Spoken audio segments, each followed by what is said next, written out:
जी पर जल चढ़ा हुआ नहीं पीना चाहिए, उसके लिए मेरे वेद व्यास जी लिख रहे हैं, पेज नंबर 75, विद्येश्वर संहिता। ध्यान रखिएगा, जो मनुष्य, उंगली पर ध्यान देंगे जो टीवी पर चल रही है, जो मनुष्य शिवलिंग को विधि पूर्वक स्नान कराकर उस स्नान के जल का 3 बार आचमन करता है, उसके कायिक, वाचिक और मानसिक तीनों प्रकार के पाप शीघ्र नष्ट हो जाते हैं। ये शिव पुराण नाम काशी शिव महापुराण की कथा रखा गया। कई लोगों को संशय भी हुआ, कहा गुरुजी आप क्या काशी में जाकर शिव पुराण की कथा कर रहे हो? हमने कहा नहीं, इस कथा का नाम श्री काशी शिव महापुराण की कथा है। इस कथा का नाम श्री काशी शिव महापुराण की कथा है।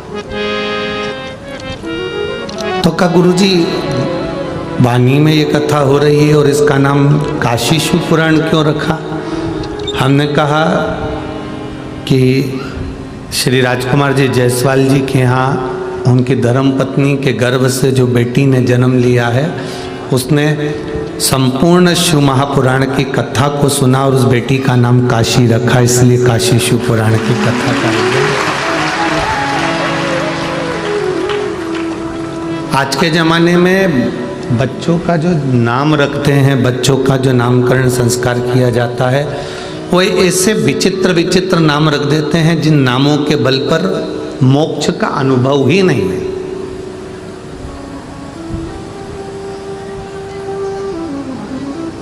अब टिक्कू नाम से कोई टिका रहेगा कि जाएगा?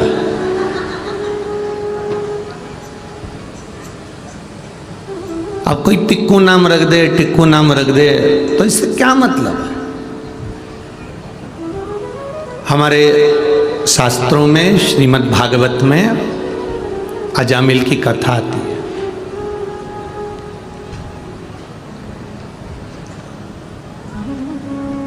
और आप सबने सुन रखी है उसको, ऐसा कोई व्यक्ति नहीं जिसने अजामिल की कथा को नहीं सुना हो या कथा का धारण नहीं करा होगा।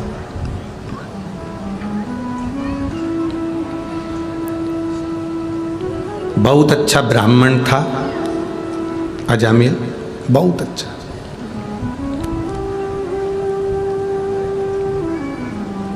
कहते हैं इतना भजन करता था वो, इतना नाम स्मरण करता, भजन करता, कीर्तन करता, मंत्र जाप करता, नाम जाप करता, नाम कीर्तन में डूबा रहता। कोई गलत संगत अजामिल की थी ही नहीं।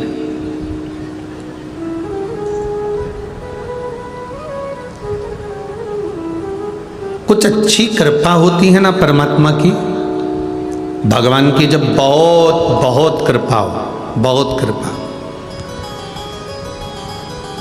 तब समझना कि कोई अच्छे दरवाजे पर, अच्छी जगह पर अपन पहुंच गए। जैसे आप सब अगर आज शिव महापुराण की कथा में पहुंचे हो, तो तुम यहाँ से जाने के बाद कोई तुमसे पूछे कि तू तो अमरावती रहती है, तू नागपुर रहती है, तू यहाँ रहती है, कहाँ गई थी? तो कह देना हम तो कोयले की खदान में से हीरा ढूंढने गए थे।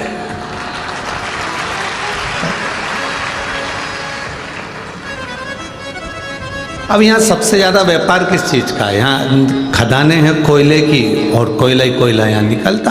अब कोयले की खदान में ही हीरा मिलता है, बस हीरा को परखैया चाहिए कि वो परखदार हीरे को पहचान जाए कि ये हीरा है।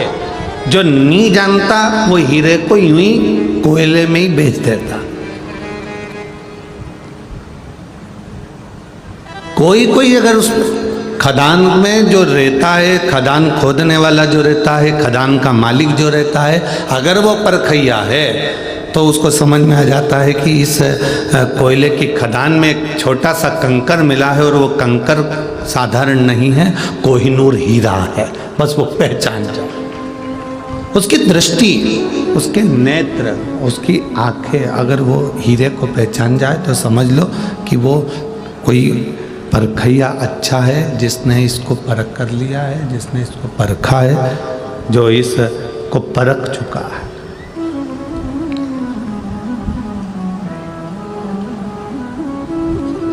जो परखैया नहीं होता, जिसमें परख नहीं होती, वो कोयले की खदान में हीरा उसके हाथ में अगर आ भी जाता है तो कंकड़ समझकर वो फेंक देता है। परखैया होगा तो हीरे की कीमत को जानेगा। वानी में इतने सारे भक्त रहते हैं, यवतमाल जिले में इतने सारे लोग रहते हैं, सबकी सब शिव महापुराण के परखदार नहीं होंगे। हीरे को परखने वाले यहां बैठे हुए हैं जो हीरे को परखते हैं कि शिव पुराण है क्या।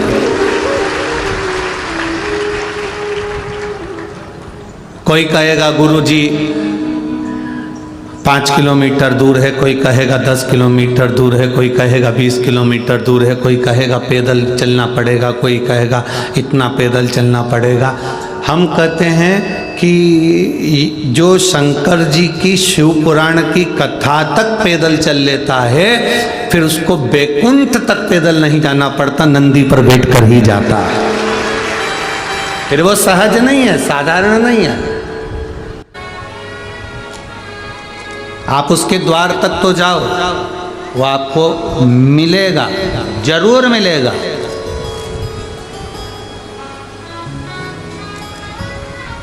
और एक बात कहें मेरी जीजियों और मेरे जीजाओं, बहुत सावधानी से सुनना। कभी योग लग जाए आपको, कभी शिव मंदिर में कोई भी नहीं, कभी ऐसा योग लग जाए, वैसे तो अब शंकर जी का मंदिर खाली मिलना कठिन है, पर कभी अगर आपको ऐसा योग लगे शिव मंदिर में कि अकेले हो आप, कुछ भी नहीं है आपके पास में, चलेगा। अगर जल हो तो ठीक, बेलपत्र हो तो ठीक, ना हो तो भी, अकेले हो,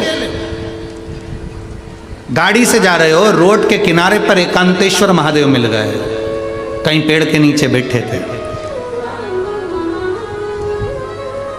अकेले बैठे हैं, ना उनके पास पार्वती जी है ना गणेश जी है। कहीं कहीं एकांतेश्वर महादेव तो ऐसे हैं कि वहां नंदी भी नहीं है, किसी किसी पेड़ के नीचे भगवान रोड के किनारे बैठे अकेले शिवलिंग, और तुम वहां से निकल कर जा रहे हो। कभी प्रयास करना 2 मिनट के लिए गाड़ी रोकना, ड्राइवर से कहना भैया थोड़ा रुक जा 2 मिनट, मेरे को बाबा बैठे हैं, जरा बात तो कर लो थोड़ा।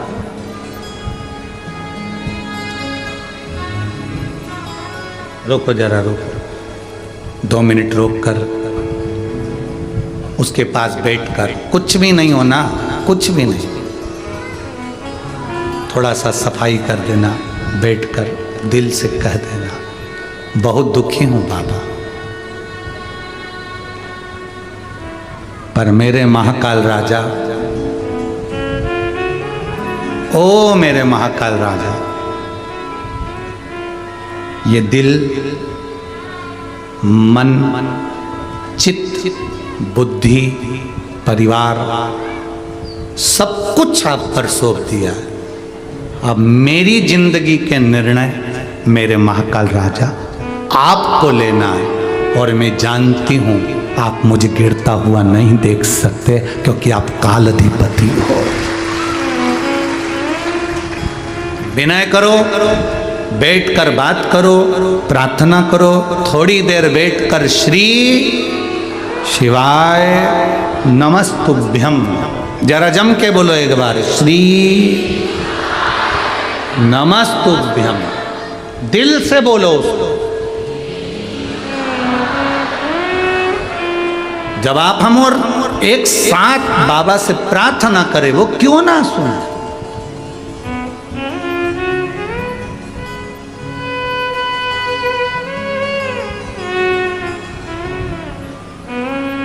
मुझे तेरा ही सहारा है, मेरे भोले बाबा, मैंने तुम्हें ही पुकारा है, मेरे भोले बाबा। दुर्वासा ऋषि